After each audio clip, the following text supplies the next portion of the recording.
Ryan Leaf, the number 2 overall pick in the NFL draft, the Golden Arm once called the future of American football by the entire country. A natural talent that many once believed was even greater than Peyton Manning. From the blazing lights of Washington State University to the giant stage of the NFL, he stepped into America's biggest league with power, confidence, and expectations heavy enough to weigh down an entire lifetime. Millions once saw Ryan Leaf as the new savior of the San Diego Chargers, the next symbol of pride and dominance in football. But behind that spotlight was a story not of glory but of cruelty, a childhood that learned to tie self-worth to victory, a family broken by divorce and emotional silence that was never truly healed, bursts of anger that no one cared about because his talent was too great. The terrifying pressure of the entire country placed on the shoulders of a young man barely over 20 years old.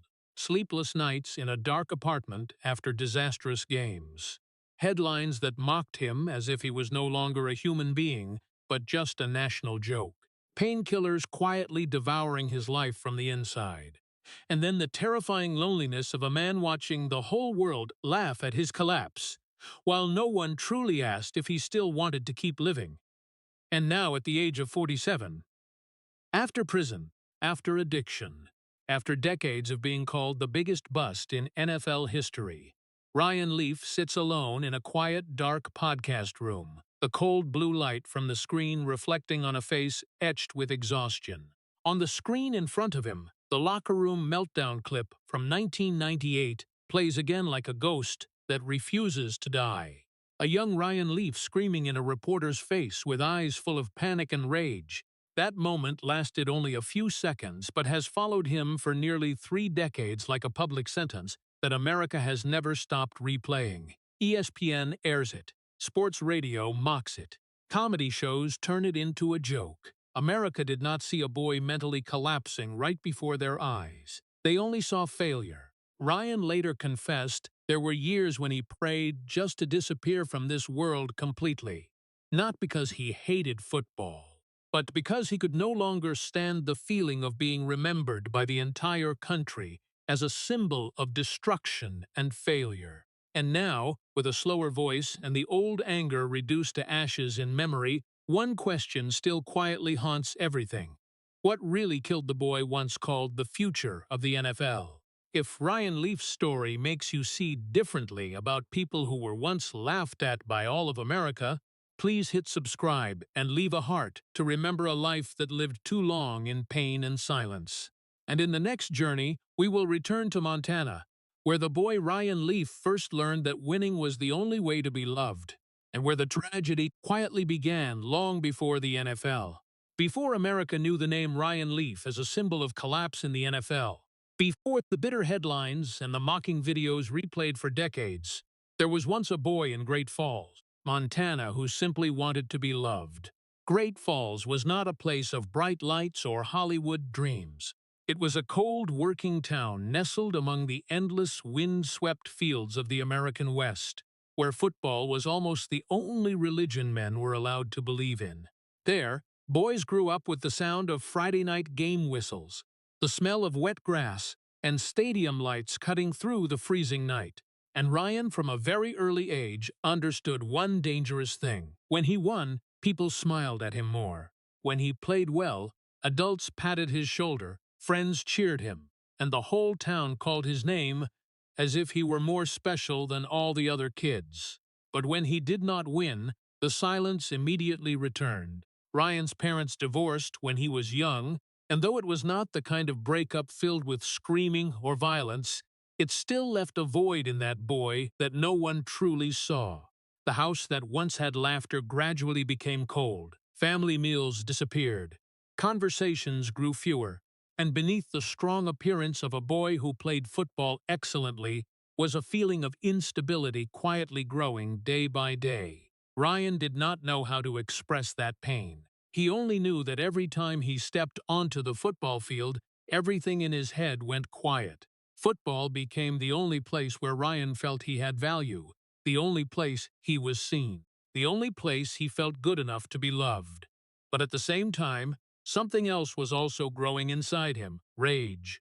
From a young age, Ryan was known for his hot temper, easy loss of control, and intense reactions to failure. If he threw a bad pass, he would curse himself. If the team lost, Ryan would hardly speak to anyone for hours after the game. But because his talent was so great, adults did not see it as a warning sign. They called it competitive fire. Coaches said Ryan had the heart of a warrior. Friends thought he was just too hungry to win. No one realized that behind that anger was a boy who had no idea how to deal with the feeling of not being good enough. Football gradually stopped being a game. It became Ryan Leaf's entire identity. Every victory felt like proof that he deserved to exist. Every failure felt like confirmation that he was worthless. And that was where the real tragedy began. While other kids learned how to grow up, how to make mistakes, how to fail, and still love themselves, Ryan grew up believing that love had to be earned through winning.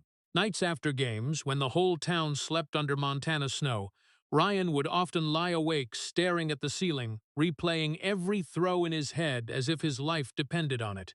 There were games he won and felt the whole world finally accepted him. But there were also games where he did not play well enough, and the shame in his heart nearly swallowed him completely.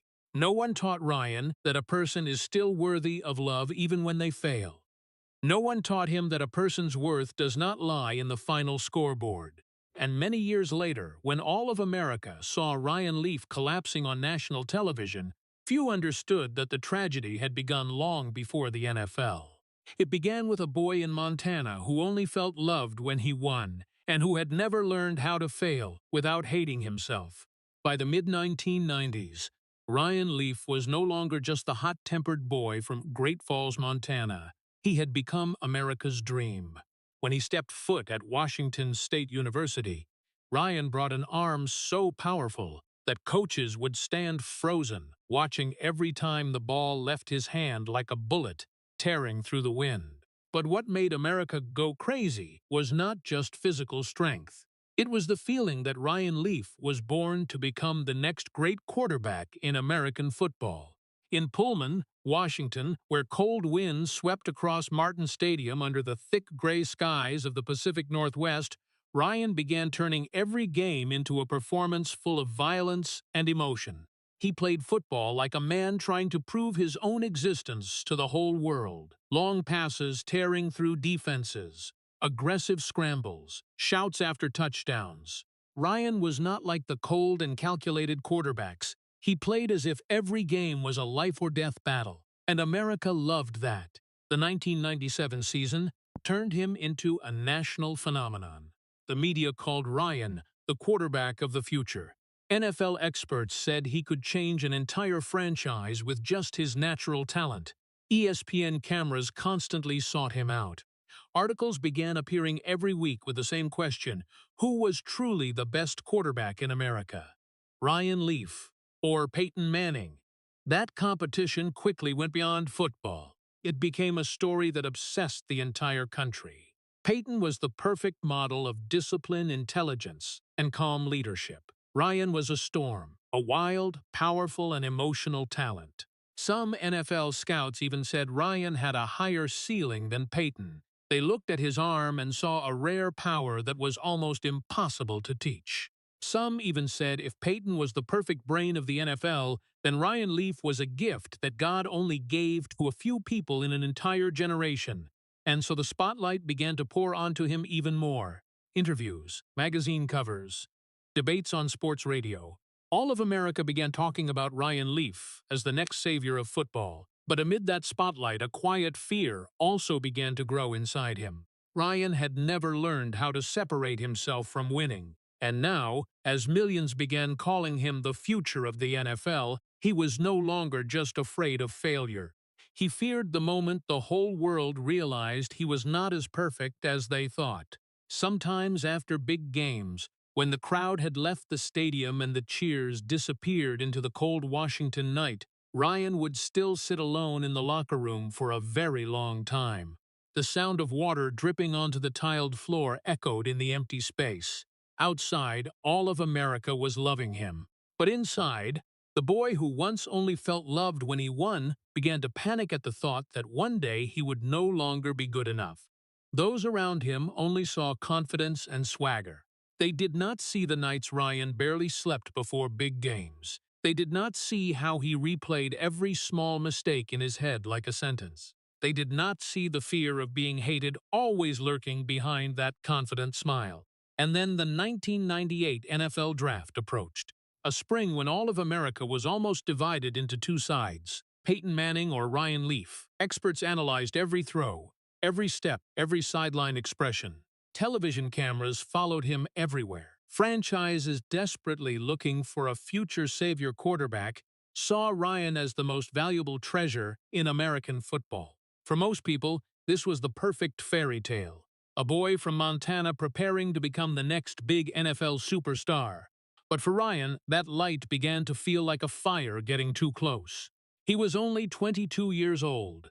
A boy who had never learned how to fail without hating himself now had to carry the expectations of the entire country on his shoulders. And the scariest thing was that even Ryan began to believe that if he did not become a legend, maybe he was nothing at all. In the summer of 1998, when Ryan Leaf set foot in San Diego with a contract worth tens of millions of dollars and the title of the #2 overall pick in the NFL Draft, all of America looked at him like a savior just sent down to earth by football. Television cameras followed his every step from the practice field to the parking lot. Kids wearing number 16 jerseys crowded the fences just to see Ryan once. Reporters said he was the future of the San Diego Chargers. Team owners believed this suffering franchise had finally found the man who could change everything. But amid the blazing California sun and the non-stop cheers, there was a truth no one saw. Ryan began to feel afraid. That fear did not come from opponents. It did not come from the NFL. It came from inside himself. Just a few weeks after rookie camp, Ryan could hardly sleep anymore. At night, he lay in his dark apartment with the TV still on, but the sound turned off long ago, watching the flashing light reflect on the ceiling while his heart beat so fast it was almost painful. Every morning when he woke up, the first feeling he had was not excitement. It was suffocation. There were practices where Ryan would step into the locker room and feel like everyone was looking through him, as if they were about to discover the terrible truth that he was not okay at all. Veterans on the team began to avoid Ryan. They saw his talent, but they also saw the growing chaos behind those eyes. Ryan would snap over very small things, a bad throw in practice, a joke from a teammate, a tactical comment from a coach. His anger came fast like fire on gasoline and left a heavy silence in the locker room. Some teammates called him arrogant. Others thought he was spoiled. No one knew that behind it all was a 22-year-old guy panicking because he felt he could not carry the expectations the whole country had placed on his shoulders. Ryan had lived his entire childhood believing that winning was the only way to be loved, and now, for the first time in his life, he began to doubt whether he was still good enough to continue being loved. Panic attacks began to appear quietly. Some days before practice, Ryan would have to sit for a very long time in his car in the parking lot just to try to breathe normally. There were nights he walked alone on the San Diego beach near dawn because he feared returning to the empty apartment would drive him crazy. He did not tell anyone about it. In the NFL in the late 90s, men were not allowed to talk about fear. A franchise quarterback was not allowed to admit he was mentally collapsing. So Ryan continued to wear the mask of confidence every day. But that mask began to crack very quickly. The media kept adding pressure on him. Every press conference revolved around the same question: Peyton Manning or Ryan Leaf, who would be greater? Every interception in preseason immediately became a headline on sports radio. Every mistake was dissected on national television as if all of America was waiting to see him fail. And Ryan began to feel that football was no longer a safe place. The thing that had once saved his life had now become the thing he feared most. There were moments during games, amid the screams of tens of thousands of people, when Ryan suddenly felt all sound disappear. His heart pounded, his hands went ice cold, his mind spun. Panic flooded his body like a wave. But he still had to step into the huddle and pretend he was okay. Because the whole world was watching.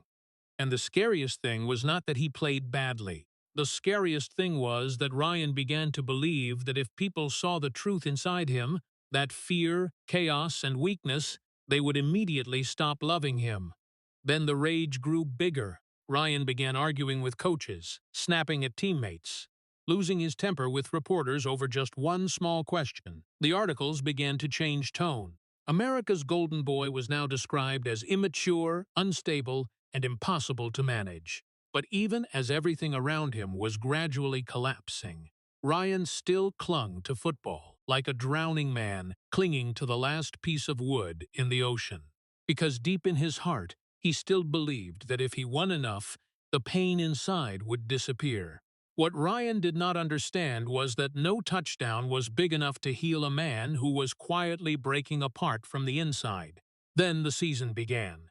And almost immediately, everything turned into a nightmare that Ryan Leaf could never escape again. The passes that once amazed America in college now became interceptions under the giant NFL lights. Disaster games followed one after another. Slow half-second reads of the defense, throws going straight into the opponent's hands. And with every mistake, the boos in the stadium grew louder. San Diego had once welcomed Ryan like a savior. But the NFL was not college. In that place, love disappeared very quickly when wins stopped coming. Just a few months after the draft, the headlines began to change. Overrated, immature, not ready. Sports radio shows called him the Chargers' biggest mistake. The experts who once praised him now sat on television, dissecting every failure as if they were examining a car crash in front of the entire country. But the most painful thing had not yet come. It came on a day in November of 1998 in the San Diego Chargers locker room. After another terrible game, Ryan stepped into the locker room with eyes red from rage and shame. Sweat was still running down his collar while reporters' voices echoed throughout the crowded room. A simple question was asked, but for Ryan at that moment, it felt like the final drop into a head that had been nearly exploding for months. And then he lost control. Ryan spun around and screamed in the reporter's face in front of dozens of cameras recording, his voice full of rage, humiliation, and panic. Those few short seconds later became the most famous clip of his life. ESPN replayed it nonstop. SportsCenter turned it into a national highlight. Late-night comedy shows used it as a punchline for jokes about failure. America no longer saw Ryan as a human being. They saw him as entertainment. A young quarterback collapsing publicly in front of millions. And it was even more painful because most people enjoyed it. Fans began booing every time Ryan stepped onto the field.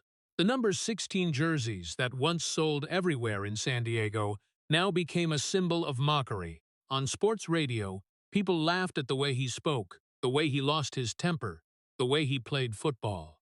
The articles no longer asked if Ryan could succeed. They began asking how badly he would fail. And behind all those lights, a human being was breaking apart day by day. After games, Ryan began locking himself in his dark apartment for hours. No music, no phone, no talking to anyone. Only the cold blue light from the TV shining on the wall as ESPN continued to replay his mistakes like a never-ending sentence. There were nights Ryan lay awake until morning, eyes glued to the computer screen, reading every headline calling him worthless, spoiled bust, the biggest mistake in NFL history. He read them all, each article like a knife, cutting deeper into self-esteem that had been fragile long before the NFL. And the most terrifying thing was that Ryan began to believe those things were true. He later said many years afterward that there was a time when he could hardly see the person in the mirror anymore. He only saw failure. He only saw shame. He only saw someone who had disappointed the entire country. The panic attacks became more intense. Some days before kickoff, Ryan would have to bend over in the bathroom because he felt he could not breathe. His heart pounded so hard that his hands shook when holding the football. But he still had to step onto the field as if nothing was wrong. Because the NFL did not allow weakness, and a franchise quarterback was not allowed to be afraid. So Ryan continued to wear the mask of rage to hide the terror inside. He argued with coaches, snapped at teammates, sometimes exploded just because of a question from the press. The more he lost control, the more America hated him. And the more he was hated, the deeper Ryan sank into self-hatred. A painful spiral began to swallow his entire life. What no one realized at the time was that Ryan Leaf was not just failing at football. He was experiencing a public mental collapse in front of the entire country. But instead of seeing a 22-year-old guy sinking day by day under the weight of shame, fear, and pressure, America turned that pain into national entertainment. And in the darkness of those sleepless nights, as the mocking laughter still echoed from the TV in the corner of the room, Ryan began to fear one thing more than failure. He feared that maybe the whole world had been right about him from the beginning. After that chaotic first season, Ryan Leaf no longer felt like he was living the NFL dream. He felt more like a person trapped inside a storm with no escape. Injuries began appearing constantly, as if his body was also gradually surrendering to the terrifying pressure his mind could no longer bear. Shoulder pain, wrist pain, knee pain. Every morning when he woke up, Ryan would almost have to sit for a very long time on the edge of the bed just to gather enough strength to stand. Team doctors gave him painkillers as a normal part of professional football. In the NFL in the late 90s, no one talked much about opioids. No one thought those small pills would eventually destroy an entire life. At first, Ryan used them to keep playing, to make his body stop hurting after every tackle. But very quickly afterward, he realized the pills could do something else. They made the booze in his head quieter. They made shame ease for a few short hours. They made him stop feeling like Ryan Leaf anymore. And that began to become the most dangerous thing. At the same time, the world around Ryan grew colder. Teammates no longer trusted him. In the locker room, conversations stopped when he walked in. Veterans looked at him with tired and disappointed eyes. Coaches gradually lost patience with his erratic temper and instability they could not understand. The media hunted every mistake like hungry beasts. Just one bad throw in practice, and it would appear on radio the next morning. Just one outburst at someone, and ESPN would turn it into breaking news. Football began to no longer feel like a sport. It felt like a courtroom where all of America was waiting to sentence him every weekend. And then the lonely nights began to stretch longer. After games, Ryan would often drive home in complete silence. No radio, no music, only the sound of the engine echoing through the cold California night. His apartment was almost always dark, curtains closed tight. The only light came from the TV playing NFL highlights that Ryan could not stop watching, even though every time he saw himself fail on screen, it felt like cutting another new wound into his heart. He began drinking alone every night. One beer turned into many. One glass of whiskey turned into a whole bottle. There were nights Ryan sat for hours in the darkness with a bottle in his hand and empty eyes staring out the window as if waiting for something to save him from his own life. But no one came. The rage inside him grew more intense. Some days he would smash things just because he heard his name mentioned on sports radio. Some days he would scream at a teammate and then immediately sit alone in the bathroom, with shame so strong he wanted to disappear. Ryan no longer knew who he was. He only knew he was failing in front of the whole world. And the scariest thing was that he began to hate the person inside himself more than anyone else out there. Football had once been the only place that made Ryan feel he had value. It had once saved him from the feeling of abandonment, from the loneliness of childhood. But now, every time he stepped into the stadium, he felt like he was walking to his own execution. The crowd sound no longer sounded like excitement. It sounded like waiting for a disaster about to happen. Every snap made his heart race. Every mistake made him want to disappear from the earth immediately. There were moments, standing in the huddle, when Ryan suddenly felt his mind go completely blank. His teammates' voices sounded distant, as if he was sinking underwater. Panic ran through his body, but he still had to pretend to be okay. because the NFL did not forgive weakness, and a franchise quarterback was not allowed to collapse. So Ryan continued to live in the mask of rage and arrogance that all of America hated bitterly. But behind that mask was only a boy desperately crying for help, but not knowing how to say it. Dark thoughts began to appear more often. There were nights Ryan lay awake until morning, staring at the ceiling in the freezing apartment and wondering if the whole world would be better off without him. He saw the disappointment in coaches' eyes, the discomfort of teammates, the mockery of the media, and gradually, Ryan began to believe that he truly was a burden to everyone. Many years later, he confessed that the most painful thing was not losing football, but the feeling that he had lost the right to be loved long before that. And amid all the blinding lights of the NFL, Ryan Leaf gradually became the loneliest man in America. Ryan Leaf's collapse happened so fast that almost no one had time to understand what was really happening. Just 1 year earlier, America had called him the future of the NFL. Just 1 year earlier, franchises dreamed of building entire dynasties around Ryan Leaf's arm. But professional football is a place with no patience for people breaking apart from the inside. The NFL does not wait for anyone to mature, and Ryan stepped into that league when he was still just a boy carrying emotional wounds that had never been healed. The injuries, panic attacks, rage, and chaos in his head made everything worse after each season. Coaches began to look at Ryan as a problem instead of the future of the team.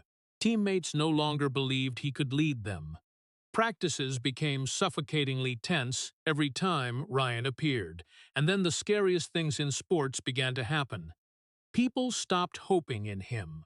In the NFL, there is a cruel moment every athlete fears. It is when the organization is no longer angry with you. They simply give up on you. Ryan gradually became a lost cause, a talent too chaotic to salvage, a quarterback where every game carried drama, mistakes, and emotional explosions.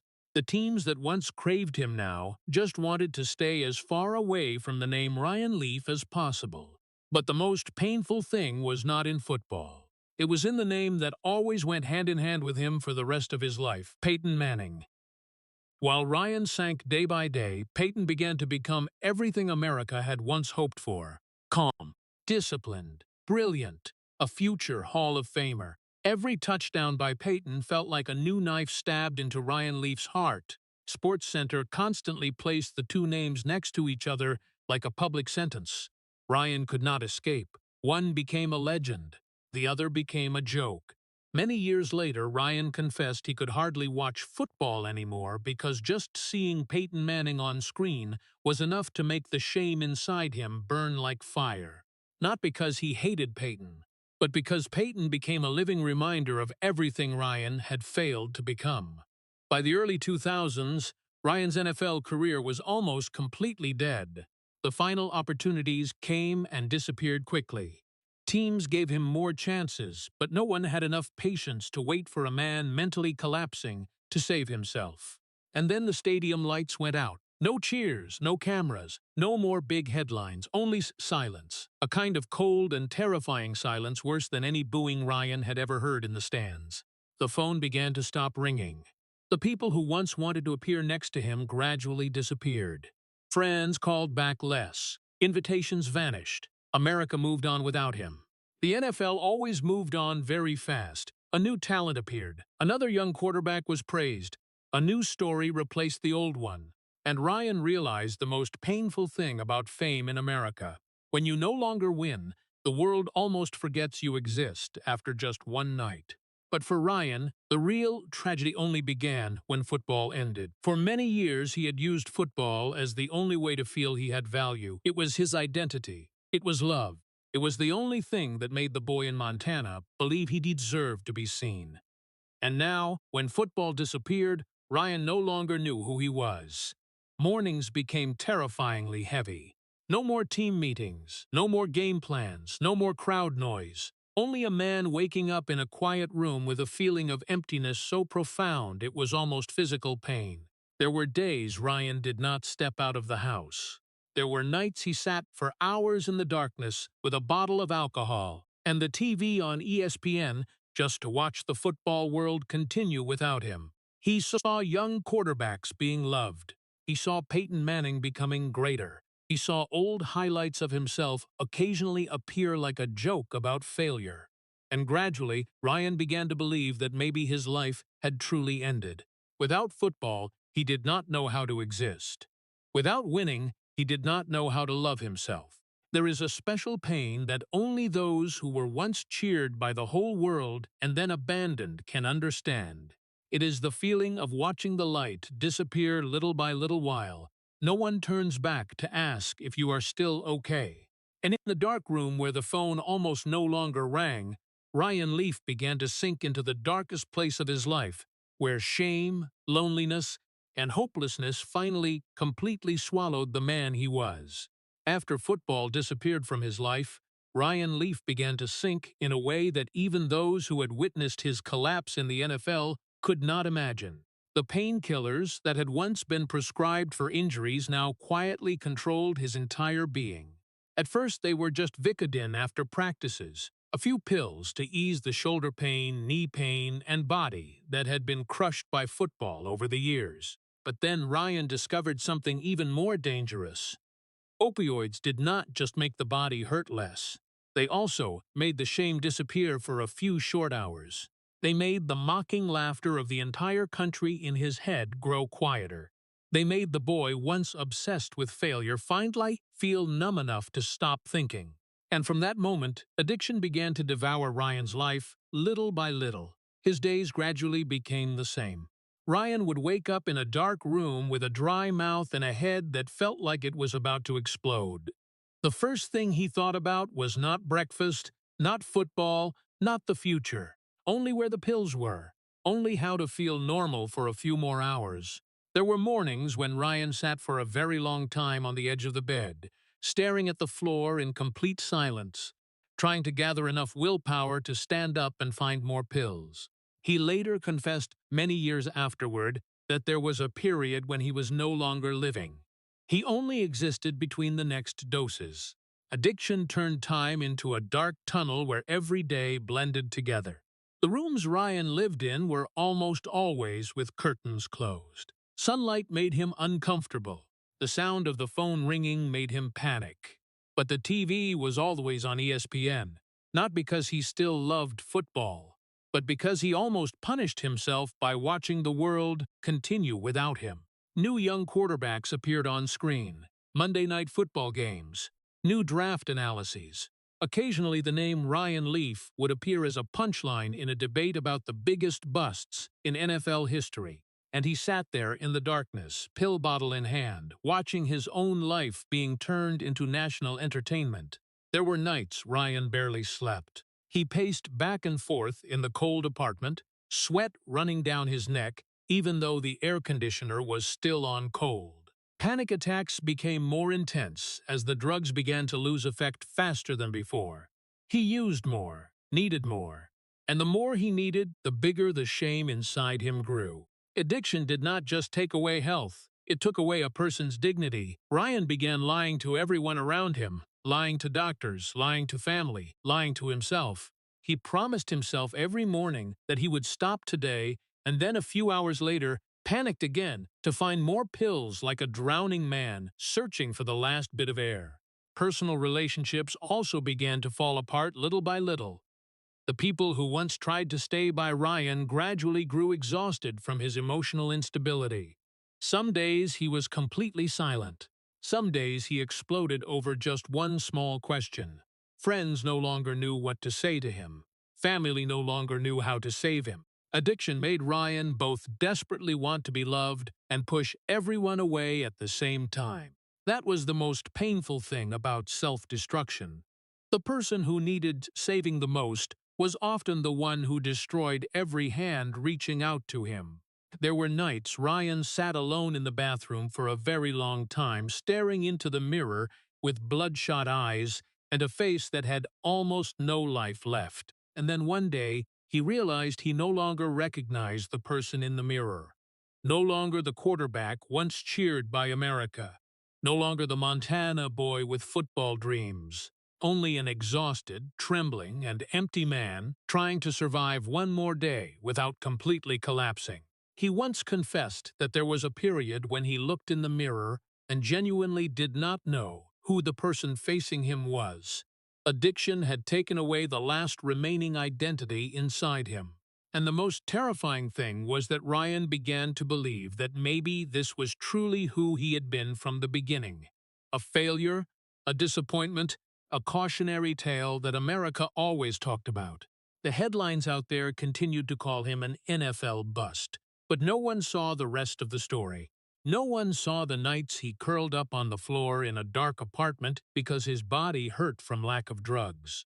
No one saw the mornings when he almost cried because he could no longer stand his own thoughts. No one saw a man being eaten away by self-hatred, little by little. Football had once saved Ryan from the feeling of abandonment in childhood.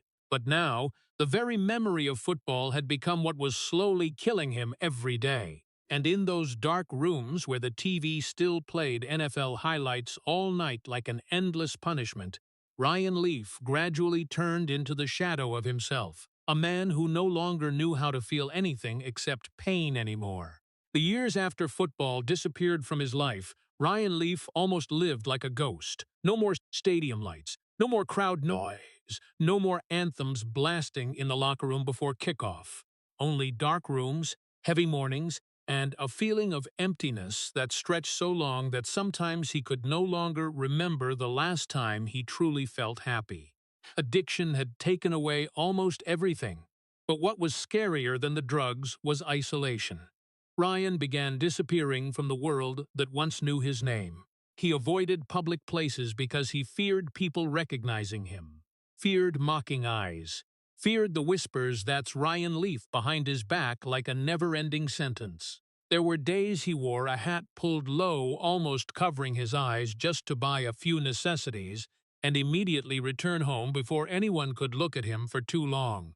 For most of America, Ryan Leaf had become the perfect cautionary tale, a story told over and over on sports radio as a warning about arrogance, wasted talent, and failure. But no one saw the rest of the story.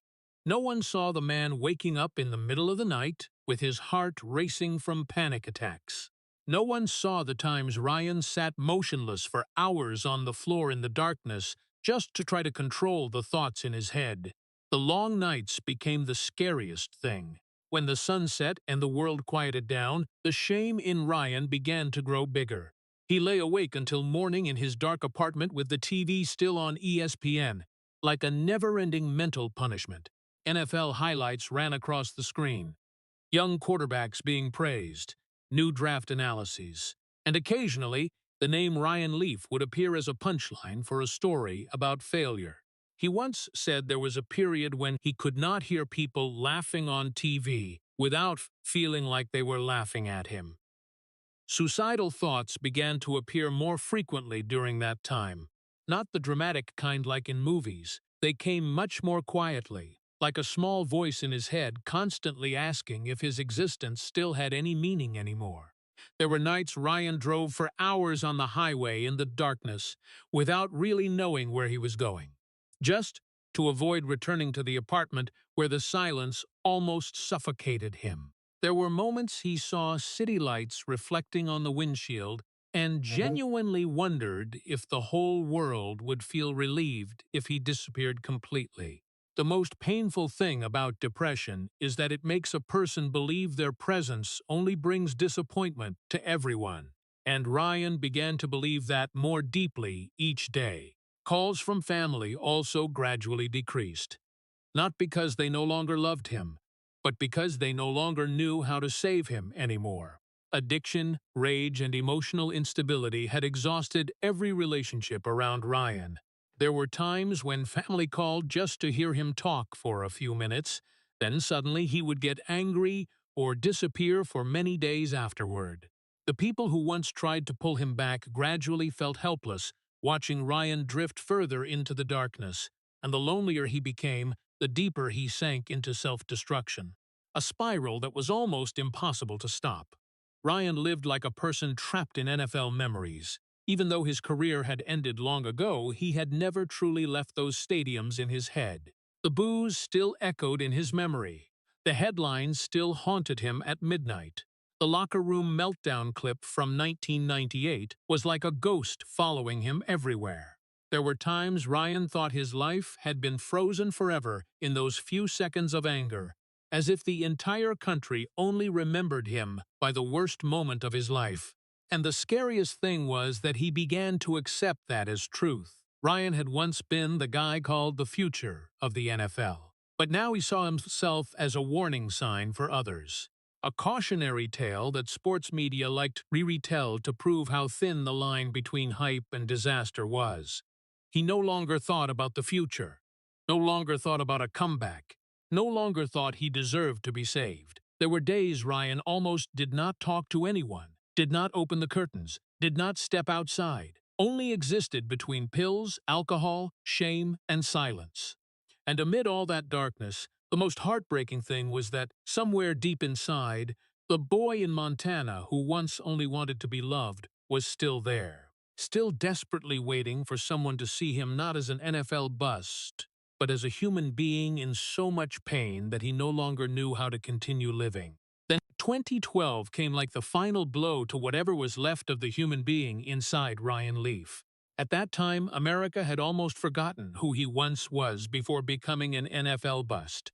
For most of the public, Ryan Leaf was just a name that occasionally appeared in sports shows as an old joke about failure. But behind that silence, addiction had completely taken control of his life. The opioid pills no longer just helped ease the shame. They had become the only thing keeping him alive through each day. And when addiction began to completely rule a person, the line between survival and destruction almost disappeared. The arrest happened in Montana after Ryan was accused of breaking in to get painkillers and violating probation. Just a few hours later, his mugshot appeared on every sports news site in America. A tired face, empty eyes, a gaze that had almost no life left, that was no longer the golden boy once cheered by the whole country, no longer the quarterback whose arm was compared to legends. Only an exhausted man standing in front of the camera like the final remnant of a life publicly destroyed. ESPN ran breaking news. Sports radio exploded with the familiar mocking laughter. Articles called Ryan Leaf the biggest failure in sports history. Some said he was the perfect example that talent could not save arrogance. But very few asked why a human being could fall into such darkness. Very few saw that behind that mugshot was a man who had lived for many years in depression, addiction, and self-hatred to the point he almost no longer knew how to exist without numbing himself. But this time, even Ryan no longer had the strength to run. When the prison cell door closed behind him, for the first time in many years, he had nowhere left to hide. No football, no TV, no easily accessible alcohol, no pills to numb his mind for a few more hours, only silence. And that very silence almost killed him. The first days of withdrawal were hell in the truest sense that Ryan later said he would never forget. His body shook uncontrollably. Cold sweat soaked his clothes in the middle of the night. His heart raced. Panic attacks were so intense he thought he was going to die. There were nights Ryan curled up on the cold, hard prison bed, hands clutching his just to endure a few more minutes. But the physical pain was not the most terrifying thing. What truly destroyed him was that for the first time in many years, Ryan had to be alone with the thoughts in his head without drugs to escape them. Everything came back at once. The boos in the stadium, the headlines calling him worthless, the locker room meltdown video, the disappointed faces of coaches, the family members who had gradually given up because they no longer knew how to save him. And deeper than all of that was the boy in Montana who still desperately believed that if he failed, he was not worthy of love. Ryan once thought addiction was the biggest problem in his life. But in that prison cell, he began to understand a much more terrifying truth. He was not just addicted to pills, he was addicted to running away from himself. Every pill, every bottle, every outburst of rage, every act of self-destruction. All of it was just a way to avoid facing the shame that had been rooted in him since childhood. And for the first time in his life, there was nothing left to shield Ryan from that pain. There were moments he genuinely believed he would go insane. He paced back and forth in his cell for hours just to try to quiet his mind. Some nights he sat motionless, staring at the ceiling until morning, tears running down his face with no strength left to wipe them away. No more cameras, no more crowds, no one mocking him at that moment. Only a human being finally forced to look straight at the ruins of his own life. And strangely, right there at the lowest point, something small began to appear for the first time in many years. Truth. Ryan began to realize he had lived almost his entire life in fear. Fear of failure, fear of rejection, fear of not being enough. Football had once hidden that fear with glory and applause. Opioids had hidden it with numbness. But now, in that cold prison cell, there was nothing left to hide behind. Only a broken man finally forced to admit that he had been in far more pain than all of America had ever seen. And perhaps for the first time since he was a boy in Montana, Ryan Leaf began to understand that what truly needed saving was not his football career, but the human being inside himself. After many years living in addiction, shame, and lies to both the world and himself, Ryan Leaf finally stepped into a place he feared more than any NFL stadium. Therapy. No crowd, no cameras. No helmet to hide behind. Only a quiet room, a few chairs arranged in a circle, and broken people trying to learn how to survive one more day. In the early days of recovery programs, Ryan could hardly speak the truth. He had spent his whole life wearing masks: the mask of the golden boy, the mask of the franchise quarterback, the mask of the strong man who was never allowed to be weak. Even when addiction had destroyed almost everything, a part of him still tried to act like he was okay. But recovery had its own cruel way. It forced a person to stop running. In those first group therapy sessions, Ryan sat in silence for a very long time. He listened to other recovering addicts talk about shame, fear, loneliness, and self-destruction in trembling but heartbreakingly honest voices. And for the first time in many years, he realized he was not the only one living like that. There were people who had never played in the NFL, never appeared on ESPN, never been mocked by all of America on television, but they understood the pain inside him better than almost anyone else ever had. That terrified Ryan, because if he truly spoke the truth, he would have nowhere left to hide. Then one day in that cold therapy room, Ryan finally stopped lying. His voice at first was almost silent. He said he had lived in fear almost his entire life. Fear of failure, fear of rejection, fear that if he did not win, if he was not perfect, if he was not stronger than everyone else, then no one would love him anymore. He confessed that even when all of America was cheering him at Washington State or the NFL draft, deep inside, he had always felt like he was about to be discovered as not good enough. The people in the room listened to Ryan in silence, as if for the first time they no longer saw Ryan Leaf, the NFL bust, only an exhausted man who had finally dared to speak truthfully about his pain. And then he cried. Not the dramatic kind like in movies. It was the cry of a person who had held everything inside for so long that he had almost forgotten what it felt like to be weak. Ryan bowed his head, his hands shaking as he tried to say what he had never dared to admit before. I never knew how to love myself.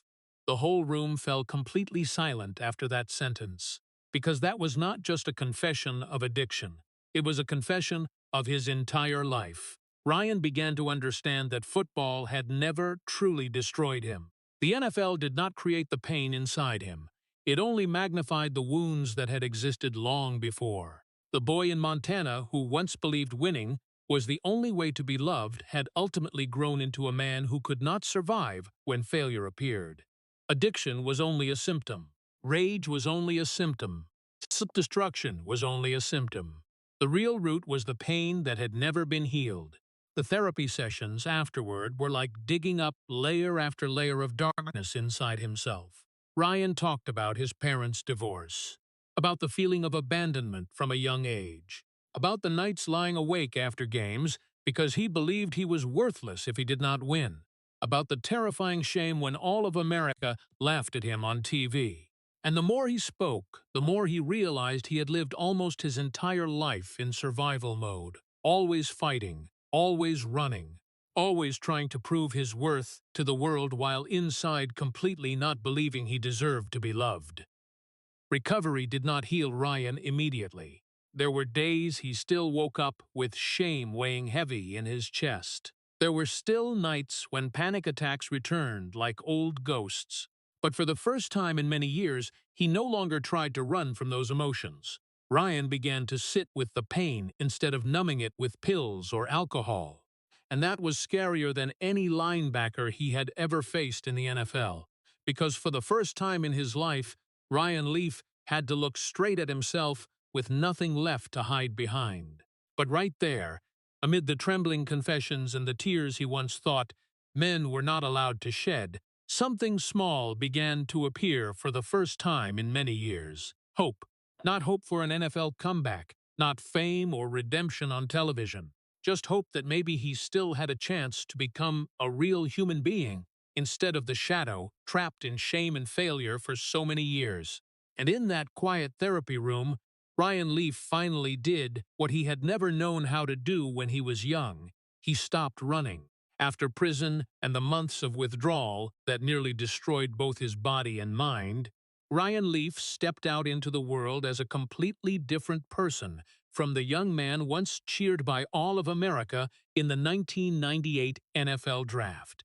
But the painful thing was that he did not step out with a feeling of victory. There was no triumphant comeback, no applause.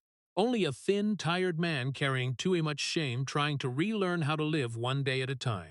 Recovery was not like Hollywood stories where everything suddenly became beautiful after a person decided to change.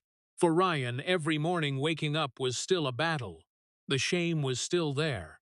The memories of ESPN, the locker room meltdown, and the headlines calling him the biggest bust in NFL history still appeared in his head like ghosts that refused to disappear. But for the first time in many years, he no longer let them pull him back into the darkness. Ryan began to rebuild his life from the smallest things: regular therapy sessions, difficult apology calls to family, days learning how to sit with emotions instead of running from them with pills or alcohol. Sometimes, he said, recovery felt like relearning how to be a person after many years of only existing in survival mode. And then something unexpected began to happen. Other recovering addicts started seeking out Ryan. At first, it was just a few small conversations in recovery programs. People who had also lost their families, careers, and themselves because of the opioid crisis destroying America. They saw in Ryan something most of the public had never seen. Not an NFL bust, but a man who understood what it felt like to be in so much pain, that he wanted to disappear from the world. Ryan began to share his story more, no longer hiding the shame, no longer trying to act strong. He talked about panic attacks, about self-hatred, about the nights he wanted to die. And strangely, the more truthfully he spoke, the less lonely he felt. There were recovering addicts who cried when they heard Ryan talk about sitting in a dark room with ESPN on like a mental punishment every night. Because they understood that feeling. Not football, but the feeling of being trapped in their own failure to the point they no longer knew how to exist. Gradually, young athletes also began seeking Ryan out. Some were former NFL players. Some were college athletes struggling with anxiety, depression, and pressure that sports culture in America often forced men to hide. They saw in Ryan something rare in the world of professional sports: honesty. For many decades, sports culture in America had always taught men to be strong, to win, to swallow pain. But Ryan began speaking publicly about mental health in a way that made many people feel, for the first time, they no longer had to suffer in silence.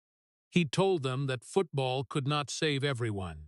Fame could not heal loneliness, and sometimes the bravest thing a man could do was admit he was in pain. Ryan's public image also began to change little by little. Not everyone forgave him. There were still people who only remembered the interceptions, the locker room meltdown, and the 2012 mugshot. But more and more people began to see the human being behind those headlines. They saw a man who had hit rock bottom but was still alive. A person who dared to speak truthfully about addiction, While most of America still preferred to mock rather than understand, Ryan confessed many times that the shame had never completely disappeared. There were mornings he still woke up with shame weighing heavy in his chest. There were still times he saw old clips of himself online and felt his heart tighten as if returning to the darkest years. But unlike before, he no longer let the shame kill him. He learned to live with it instead of running from it, and that was one of the hardest things he had ever done. Ryan gradually understood that surviving itself could be a form of courage. Not the Hollywood kind with triumphant music and perfect redemption, but a much quieter kind of courage. Waking up every morning even when the mind was still full of darkness. Going to therapy even when shame made you want to disappear. Speaking truthfully about your pain even when the whole world once mocked it. There was a long time when Ryan believed his life was only a cautionary tale for America. But now, for the first time in many years, he began to see the possibility that maybe his story still had some value. Not because he was once a famous quarterback, but because he had survived things that had nearly killed him.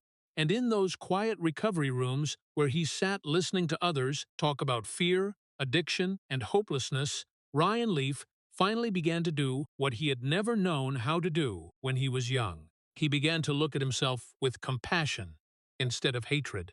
Many years after leaving the NFL, after prison, addiction, and countless nights when it seemed he would not make it to the next morning, Ryan Leaf finally began to speak about what he believed had truly destroyed his life.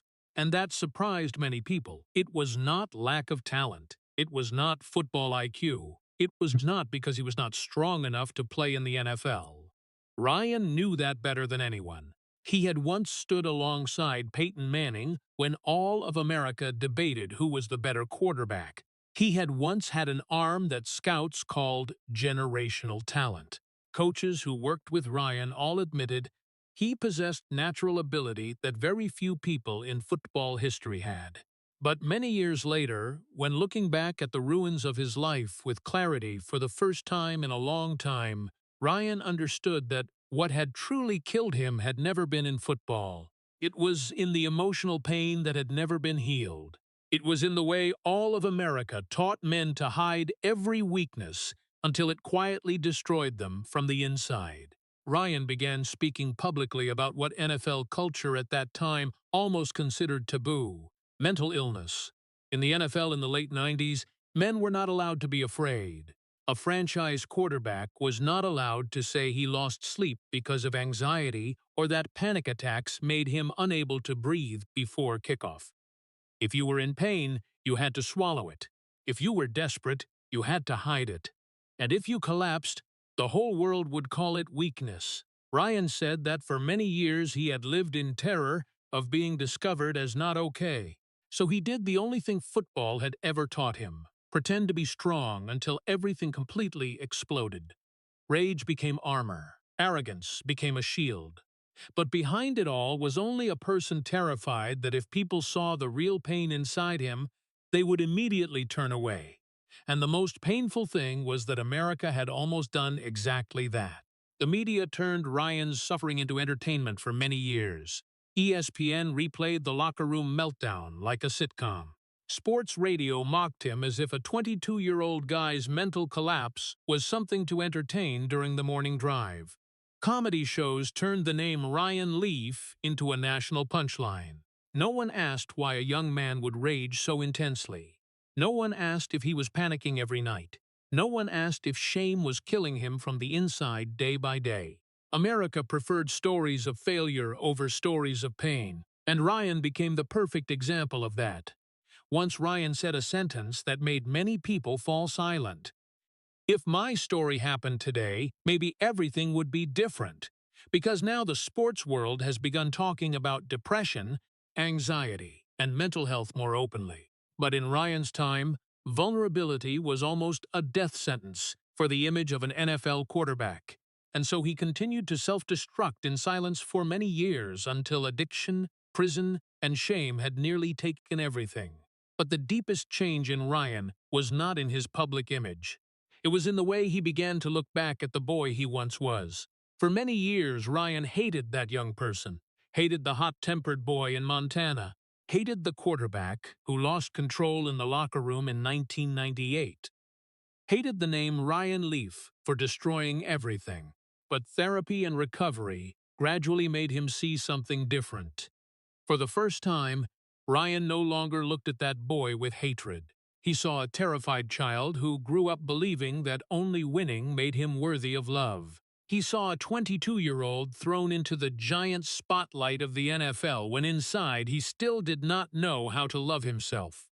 He saw a person screaming for help in the only way he knew at the time. And for the first time in his life, Ryan felt compassion for himself. Not excuses, not denial, but compassion. A painful kind of compassion when realizing he had spent nearly his entire life hating a person who was actually just desperately wanting to be seen and saved. Ryan did not deny his mistakes. He knew he had hurt many people, knew he had once been destructive, selfish, and out of control. But he also understood a truth that many years earlier no one had been willing to see. Untreated pain eventually becomes destruction. Unhealed pain always finds a way to come out, whether in the form of rage, addiction, or self-destruction.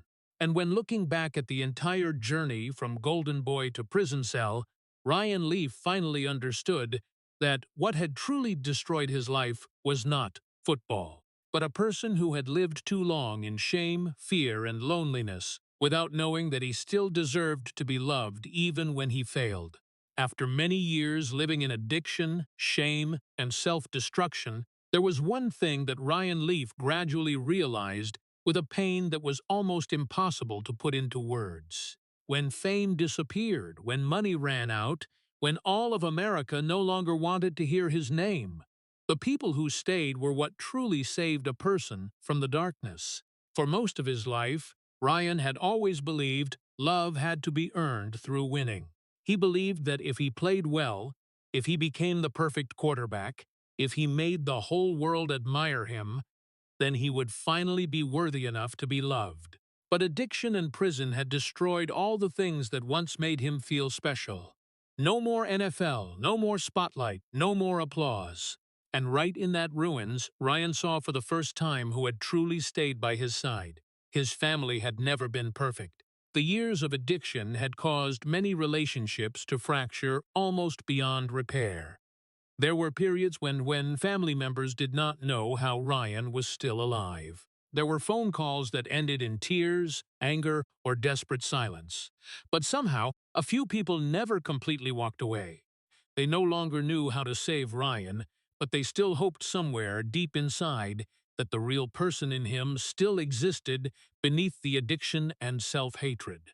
The recovery community also became Ryan's new family in a way he had never imagined. People who had lost everything because of the opioid crisis, alcohol, or depression understood him better than almost anyone else out there. They did not see Ryan as an NFL bust. They saw him as a person fighting to survive just like them. And the strange thing was that these very broken people taught Ryan more about compassion than the football world had ever taught him about strength. Gradually, Ryan began to learn how to do what he had once feared more than failure: apologize. Not the kind of apology on television or in front of microphones, but private, slow, and painful apologies to the people he had once hurt. Those conversations were not cinematic or beautiful like in movies. There were tears, there were long silences. There were moments when Ryan almost did not have the courage to look the other person in the eye when talking about his years of addiction, lies, and rage. He had to listen to family members talk about the feeling of helplessness watching him self-destruct, had to hear about the nights they feared the phone ringing because they worried Ryan had died somewhere alone. And for the first time, instead of getting angry or running away, Ryan stayed with that pain. There was one conversation that he later said he would never forget. A family member told Ryan that the most painful thing was not that he had failed in the NFL, but that he had spent so many years believing he was only worthy of love when he won. That sentence almost broke him completely, because ever since his childhood in Montana, Ryan had never truly believed the opposite. But now, for the first time in his life, he began to understand that real love did not work like football. It did not disappear after one interception. It did not depend on the scoreboard or ESPN headlines. The people who truly loved him were still there, even when he was no longer anything in the eyes of all of America. And that realization was more painful than any failure he had ever experienced, because it made Ryan look back at his entire life and realize he had chased applause for too long, while what he truly needed was only connection and forgiveness. Football had once given Ryan fame, money, and identity. It had once made all of America call his name like the future savior of the NFL. But in the end, all of those things disappeared very quickly. What truly saved his life was forgiveness. Not just forgiveness from family or the people who stayed, but also forgiveness for himself. That was harder than any football game Ryan had ever played. There were days when shame still returned, like an old wave. There were still times he saw his mugshot or locker room meltdown on the internet and felt his heart grow heavy, as if returning to the darkest years. But now, instead of letting shame pull him into the abyss, Ryan learned to tell himself what the boy in Montana had never heard enough. Failure does not make a person lose their worth. And in those quiet evenings, when sitting in the recovery community or talking with family members he had once thought he had lost forever, Ryan Leaf finally began to understand something the NFL had never taught him. Sometimes the strongest thing a person can do is not to win against the whole world, but to stay and keep living after everything has completely fallen apart. And now, at the age of 47, when looking back at his entire life from the distance of a person who had finally survived the darkness, Ryan Leaf no longer saw only football. He saw a boy in Montana who had spent his whole life desperately searching for love through winning. A young man who stepped into the NFL with talent that America once called a rare gift of an entire generation. A quarterback once burdened with the hopes of an entire franchise, and compared to Peyton Manning, as if the fate of American football lay in that competition. But Ryan now understood that behind all that spotlight, there had always existed a person terrified that he was not good enough to be loved if he failed. And in the end, that very fear had destroyed almost everything. America had once seen Ryan Leaf as the perfect sports tragedy. From golden boy to national humiliation, from future superstar to cautionary tale replayed on television for decades. But now, when sitting and telling the story of his life, with a slower voice and eyes much more tired, Ryan finally reveals the truth. There were years when he completely wanted to die. Not the dramatic kind to get attention, but the quiet despair of a person who woke up every morning and genuinely no longer saw any reason to continue existing. There were nights he drove for hours in the darkness, just to avoid returning to the apartment, where silence almost suffocated him. There were moments he looked in the mirror and no longer recognized the man staring back. And there were times Ryan believed the whole world would feel relieved if he disappeared completely.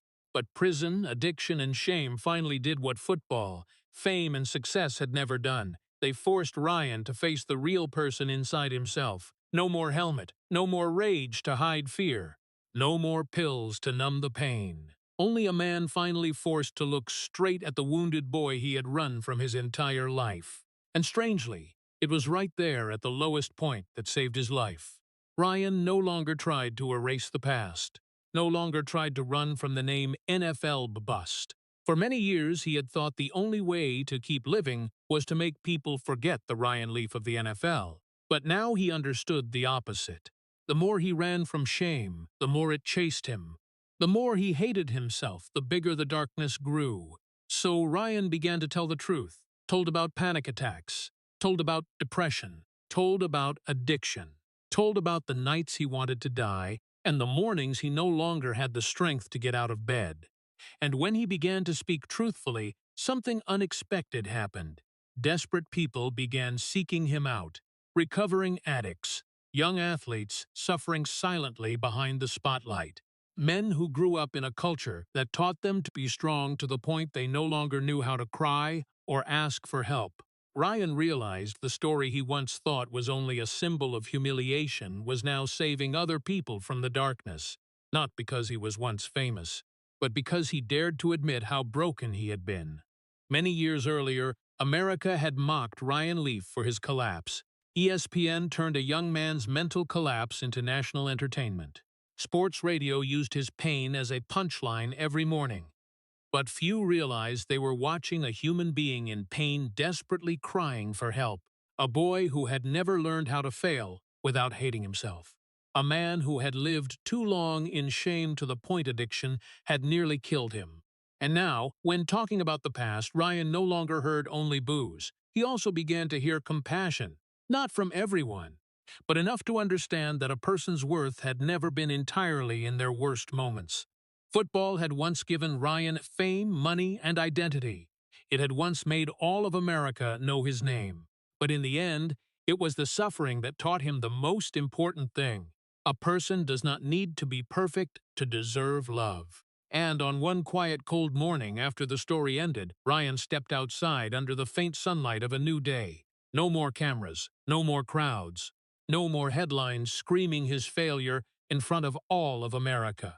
Only the light wind and the morning chill touching a face that had been through so many years of pain. He stood still for a few seconds, taking a deep breath as if for the first time in his life he had truly learned how to breathe. Ryan Leaf was no longer the football savior America had once expected. He was also no longer the national joke that television had mocked for decades. He was only a man who had finally learned how to live with wounds that would never completely disappear. And perhaps, after everything he had lost, that was the first real victory in his life. Ryan Leaf's story is one of the most painful tragedies that American sports has ever created. Because what makes people heartbroken is not just a failed football talent, but the way an entire society witnessed a human being mentally collapsing right before their eyes and chose to mock instead of understand.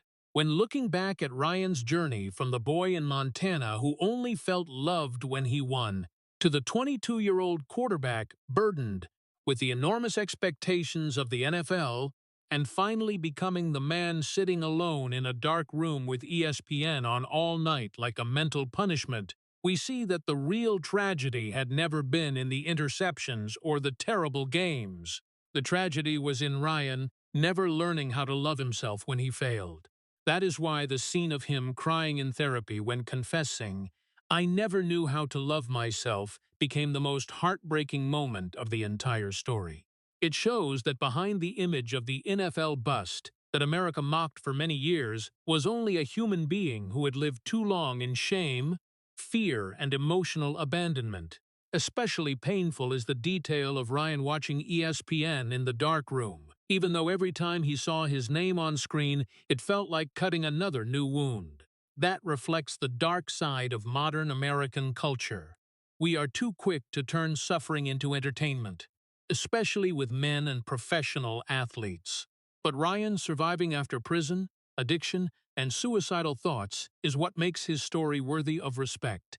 He did not return to the NFL like Hollywood usually tells. He only learned how to be honest with his pain and used it to save other people who were desperate like him. And that is the biggest lesson for the American people. Success cannot replace mental health. Fame cannot heal loneliness. And sometimes the bravest thing a person can do is not to win against the whole world, but to dare to stay and keep living after everything has completely fallen apart. If Ryan Leaf's story makes you understand that behind the people once laughed at by all of America is sometimes only a soul desperately crying for help, please hit subscribe and leave a heart to spread understanding to those who are silently fighting the darkness in their lives. Thank you for accompanying us to the end of this painful but also very courageous story. And see you again in the next video, where we will continue to explore the truths behind the spotlight of people the world thought it had already understood clearly.